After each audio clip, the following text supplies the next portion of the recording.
ನಮಸ್ಕಾರ ಸ್ನೇಹಿತರೆ, ಇವತ್ತು ನಾನು ನಿಮಗೆ ಒಂದು ವಿಶೇಷವಾದ ಪುಸ್ತಕದ ಬಗ್ಗೆ ಪರಿಚಯ ಮಾಡಿಕೊಡ್ತೇನೆ. ಸಾಮಾನ್ಯವಾಗಿ ನಮ್ಮ ಜೀವನದಲ್ಲಿ ನಾವು ಎಷ್ಟೋ ಕೃತಿಗಳನ್ನು ಓದಿರ್ತೇವೆ, ಎಷ್ಟೋ ಕಥೆಗಳನ್ನು ಓದಿರ್ತೇವೆ. ಆದರೆ ಅವುಗಳಲ್ಲಿ ನಮ್ಮನ್ನ ಮತ್ತೆ ಮತ್ತೆ ಕಾಡುವುದು ಕೆಲವು ಕಥೆಗಳು ಮಾತ್ರ, ಕೆಲವು ಕಾದಂಬರಿಗಳು ಮಾತ್ರ ನಮ್ಮ ಮನಸ್ಸಲ್ಲಿ ಹಂಗೆ ಉಳ್ಕೊಂಡ್ಬಿಡುತ್ತೆ. ಅಂಥದ್ದೇ ಒಂದು ಅರ್ಥಪೂರ್ಣವಾದ ಕೃತಿ ಸಾಧ್ಯಾಸಾಧ್ಯಗಳ ನಡುವೆ. ನಿಮ್ಗೆಲ್ಲ ಒಂದು ಪ್ರಶ್ನೆ ಕೇಳ್ತೀನಿ. ಇವತ್ತಿನ ಯುವ ಪೀಳಿಗೆಯ ದೊಡ್ಡ ಸಮಸ್ಯೆ ಆದ್ರೂ ಏನು? ಸ್ಟ್ರೆಸ್, ಡಿಪ್ರೆಷನ್ ಅಥವಾ ಅಡಿಕ್ಷನ್? ಸಾಧ್ಯಾಸಾಧ್ಯಗಳ ನಡುವೆ ಕೃತಿಯು ಈ ಮೂರು ಪ್ರಶ್ನೆಗಳಿಗೆ ಉತ್ತರ ಕೊಡೋ ಕಥೆ. ಸ್ವಚ್ಛತೆ ನರೆಸಿ ಕಲಬುರಗಿಯಿಂದ ಬೆಂಗಳೂರಿಗೆ ಬರುತ್ತಾನೆ ಗಣೇಶ. ಅವನ ಕನಸು ಸರಳವಾಗಿರ್ತಕ್ಕಂಥದ್ದು, ಅವನ ಜೀವನವೂ ಕೂಡ ಸರಳವಾಗಿರ್ತಕ್ಕಂಥದ್ದು. ಬೆಂಗಳೂರಲ್ಲಿ ಮೊದಲಿಗೆ ಅವನಿಗೆ ಕಾಣಿಸೋದು ನಗರದ ಬಾಹ್ಯ ಸೌಂದರ್ಯ, ದೊಡ್ಡ ಕಟ್ಟಡಗಳು, ಫ್ಯಾನ್ಸಿ ಲೈಫ್, ಸ್ವಾತಂತ್ರ್ಯ. ಆದ್ರೆ ನಿಧಾನವಾಗಿ ಅವನಿಗೆ ಗೊತ್ತಾಗೋದು ಏನ್ ಗೊತ್ತಾ? ಈ ಬಾಹ್ಯ ಸ್ವಚ್ಛತೆ ಹಿಂದೆ ಒಂದು ಆಂತರಿಕ ಅಶುದ್ಧ ಜಗತ್ತು ಕೂಡ ಇದೆ. ಅದನ್ನ ಅವನು ಮೊದಲೇ ಗಮನಿಸ್ತಾನೆ. ಅದೇ ಸಮಯದಲ್ಲಿ ಅವನ ಜೀವನಕ್ಕೆ ಬರುತ್ತಾಳೆ ಪ್ರಕೃತಿ. ಒಮ್ಮೆ ಕನಸುಗಳ ಜೊತೆ ಬದುಕಿದ್ದ ಹುಡುಗಿ ಇವಳು. ಆದ್ರೆ ಇವತ್ತು ಕನಸುಗಳು ನುಚ್ಚು ನೂರಾಗಿ ದುಶ್ಚಟಗಳಿಗೆ ಬಲಿಯಾಗಿರುವಳು. ಸಿಗರೇಟ್, ಮದ್ಯ ಮತ್ತು ಡ್ರಗ್ಸ್ ಇವುಗಳ ನಡುವೆ ಕಳೆದು ಹೋಗಿರುವ ಜೀವನ ಪ್ರಕೃತಿಯದಾಗಿತ್ತು. ಬೆಂಗಳೂರಲ್ಲಿ ಗಣೇಶನಿಗೆ ಮೊದಲು ಕಾಣಿಸೋದೆ ಬೆಂಗಳೂರಿನ ಬಾಹ್ಯ ಸೌಂದರ್ಯ, ದೊಡ್ಡ ಕಟ್ಟಡಗಳು, ಫ್ಯಾನ್ಸಿ ಲೈಫ್ ಮತ್ತು ಅವರವರ ಫ್ರೀಡಂ. ಆದ್ರೆ ನಿಧಾನವಾಗಿ ಗಣೇಶನಿಗೆ ಗೊತ್ತಾಗಿದ್ದು ಈ ಬಾಹ್ಯ ಸ್ವಚ್ಛತೆ ಹಿಂದೆ ಒಂದು ಆಂತರಿಕ ಅಶುದ್ಧ ಜಗತ್ತು ಕೂಡ ಇದೆ. ಇದನ್ನೇ ಮೊದಲು ಗಣೇಶ ಗಮನಿಸ್ತಾನೆ. ಅದೇ ಸಮಯದಲ್ಲಿ ಅವನ ಜೀವನಕ್ಕೆ ಬರುತ್ತಾಳೆ ಪ್ರಕೃತಿ. ಪ್ರಕೃತಿ ಒಮ್ಮೆ ಕನಸುಗಳ ಜೊತೆ ಬದುಕಿದ್ದ ಹುಡುಗಿ. ಆದ್ರೆ ಇವತ್ತು ಕನಸುಗಳು ನುಚ್ಚು ನೂರಾಗಿ ದುಶ್ಚಟಗಳಿಗೆ ಬಲಿಯಾಗಿರುವಳು.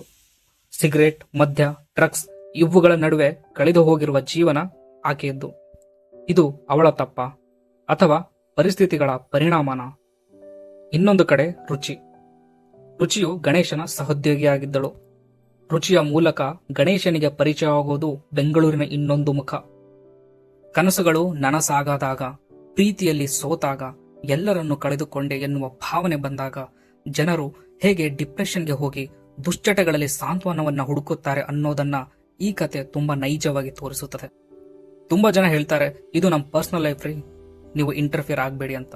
ಇದು ನಮ್ಮ ಚಾಯ್ಸ್ ರೀ, ಇದರಲ್ಲಿ ನೀವು ಮಧ್ಯ ಬರಬೇಡಿ ಅಂತ. ಆದ್ರೆ ಆ ಚಾಯ್ಸ್ ಹಿಂದೆ ಇರುವ ನೋವನ್ನ ಯಾರಾದ್ರೂ ಅರ್ಥ ಮಾಡ್ಕೊಳ್ತಾರ? ಈ ಕಥೆಯ ಹೃದಯ ಗಣೇಶ ಆಗಿರ್ತಾನೆ. ಅವನು ಪ್ರಕೃತಿಯನ್ನ ಜಡ್ಜ್ ಮಾಡಲ್ಲ, ಅವನು ಪ್ರಕೃತಿಯನ್ನ ಇಗ್ನೋರ್ ಕೂಡ ಮಾಡಲ್ಲ. ಅವನು ನಿರಂತರವಾಗಿ ಪ್ರಯತ್ನ ಮಾಡ್ತಾನೆ. ಪ್ರಕೃತಿಯನ್ನ ಬದಲಾಯಿಸೋದಕ್ಕೆ ನಿರಂತರವಾಗಿ ಪ್ರಯತ್ನವನ್ನ ಮಾಡ್ತಾನೆ. ಅದು ಒಂದು ದಿನದಲ್ಲ, ಒಂದು ಮಾತಿನಲ್ಲ. ಸಹನೆ, ಪ್ರೀತಿ, ನಡತೆ ಇವುಗಳ ಮೂಲಕ ಪ್ರಕೃತಿಯನ್ನ ಬದಲಾಯಿಸೋದಕ್ಕೆ ಪ್ರಯತ್ನ ಮಾಡ್ತಾನೆ ಇರ್ತಾನೆ. ಮನಸ್ಸು ಮಾಡಿದ್ರೆ ಒಬ್ಬರನ್ನ ಒಳ್ಳೆ ದಾರಿಗೆ ತಂದು ಬದಲಾಯಿಸಬಹುದು ಅನ್ನೋದನ್ನ ಗಣೇಶ ಪ್ರೂವ್ ಮಾಡ್ತಾನೆ. ಗಣೇಶನ ಜೀವನದಲ್ಲಿ ರುಚಿಯ ಪಾತ್ರವು ತುಂಬಾ ಮುಖ್ಯ. ಯಾಕೆಂದ್ರೆ ರುಚಿಯು ಸಿಗದಿದ್ರೆ ಬಹುಶಃ ಪ್ರಕೃತಿ ಅವನ ಜೀವನಕ್ಕೆ ಬರ್ತಾ ಇರಲಿಲ್ಲ ಅನ್ಸುತ್ತೆ. ಆದರೆ ರುಚಿಯ ಜೀವನವು ಬೇರೆ ಅಲ್ಲ. ಕನಸುಗಳು ಮುರಿದು ದುಶ್ಚಟಗಳಿಗೆ ಬಲಿಯಾದ ಇನ್ನೊಂದು ಉದಾಹರಣೆಯೇ ರುಚಿ. ಇಲ್ಲಿ ಕಥೆ ನಮಗೆ ಒಂದು ರಿಯಾಲಿಟಿನ ತೋರಿಸುತ್ತೆ. ಇವತ್ತಿನ ಯುವ ಪೀಳಿಗೆಯಲ್ಲಿ, ವಿಶೇಷವಾಗಿ ನಗರಗಳಲ್ಲಿ, ಸ್ವಾತಂತ್ರ್ಯನ ಹೆಸರಿನಲ್ಲಿ ಎಷ್ಟೊಂದು ಜನರು ತಮ್ಮನ್ನ ತಾವೇ ಕಳ್ಕೊತಾ ಇದ್ದಾರೆ, ತಮ್ಮ ಬದುಕನ್ನ ಹಾಳು ಮಾಡ್ಕೊಳ್ತಾ ಇದ್ದಾರೆ. ಕೊನೆಗೆ ಗಣೇಶನ್ ನಿರಂತರವಾದ ಪ್ರಯತ್ನ ಪ್ರಕೃತಿಯ ಜೀವನವನ್ನ ಬದಲಾಯಿಸಿಬಿಡುತ್ತೆ. ಅವಳನ್ನು ಕೆಟ್ಟ ಚಟಗಳಿಂದ ದೂರು ಮಾಡಿಸುತ್ತೆ. ಮತ್ತೆ ಅವಳ ಕನಸುಗಳನ್ನ ಕಟ್ಕೊಡುತ್ತೆ. ಕೊನೆಗೆ ಗಣೇಶ ಮತ್ತು ಪ್ರಕೃತಿ ಇಬ್ರು ಮದುವೆ ಆಗ್ತಾರೆ. ಆದ್ರೆ ಅಲ್ಲಿಗೆ ಅವರ ಕತೆ ಮುಗಿಯೋದಿಲ್ಲ. ಗಣೇಶ ಮತ್ತು ಪ್ರಕೃತಿ ಸೇರಿ ಆಶಾ ಕಿರಣ ಅನ್ನೋ ಒಂದು ಸಂಸ್ಥೆಯನ್ನು ಶುರು ಮಾಡ್ತಾರೆ. ಅಡಿಕ್ಷನ್ ಇಂದ ಬಳಲುತ್ತಿರುವ ಜನರಿಗೆ ಒಂದು ಹೊಸ ಜೀವನವನ್ನು ಕೊಡೋ ಪ್ರಯತ್ನವನ್ನು ಮಾಡ್ತಾರೆ. ಇಲ್ಲಿ ಒಂದು ಪ್ರಶ್ನೆ ಮತ್ತೆ ಬರುತ್ತೆ, ಗಣೇಶ ಇಲ್ದಿದ್ರೆ ಪ್ರಕೃತಿ ಹೇಗಿರ್ತಿದ್ಲು? ಹೌದು, ನಮ್ಮ ಸುತ್ತಮುತ್ತಲೂ ಕೂಡ ಇಂತಹ ಹಲವಾರು ಪ್ರಕೃತಿಗಳಿದ್ದಾರೆ. ಅವರಿಗೆ ಬೇಕಾಗಿರುವುದು ಒಬ್ಬ ಗಣೇಶ. ಸಾಧ್ಯಾಸಾಧ್ಯಗಳ ನಡುವೆ ಕೇವಲ ಒಂದು ಕತೆ ಮಾತ್ರ ಅಲ್ಲ, ಒಂದು ಕಣ್ಣನ್ನ ತೆರೆಸೋ ಪ್ರಯತ್ನ, ಒಂದು ಪ್ರೇರಣೆ. ಯಾರು ಶಾಶ್ವತವಾಗಿ ಕೆಟ್ಟವರಲ್ಲ. ಸರಿಯಾದ ಸಮಯದಲ್ಲಿ ಸರಿಯಾದ ವ್ಯಕ್ತಿ ಸಿಕ್ಕರೆ ಯಾರ ಜೀವನವೂ ಕೂಡ ಬದಲಾಗಬಹುದು. ಹಾಗಿದ್ರೆ ನಿಜವಾಗಿಯೂ ಅಸಾಧ್ಯ ಅಂತ ಏನಾದರೂ ಇದೆಯಾ? No way. ಮಾನವನಿಗೆ ಅಸಾಧ್ಯ ಅನ್ನೋದೇ ಇಲ್ಲ. He can do anything and he can become anything. So this is all about ಸಾಧ್ಯ ಅಸಾಧ್ಯಗಳ ನಡುವೆ. ಒಳ್ಳೆ ಪುಸ್ತಕ ಓದಿ ಒಬ್ಬರ ಜೀವನವನ್ನು ಬದಲಾಯಿಸುವ ವ್ಯಕ್ತಿಯಾಗಿ. ನಿಜ ಹೇಳ್ಬೇಕಂದ್ರೆ ಪುಸ್ತಕ ಓದೋದು ನಂಗೆ ತುಂಬಾ ಇಷ್ಟ ಆಗುತ್ತೆ. ಯಾಕಂದ್ರೆ ದಿಸ್ ಇಸ್ ದ ರೀಸನ್. ಪುಸ್ತಕ ಓದಿದ್ಮೇಲೆ ನಮಗೆ ಒಂದು ನೆಮ್ಮದಿ ಸಿಗುತ್ತೆ.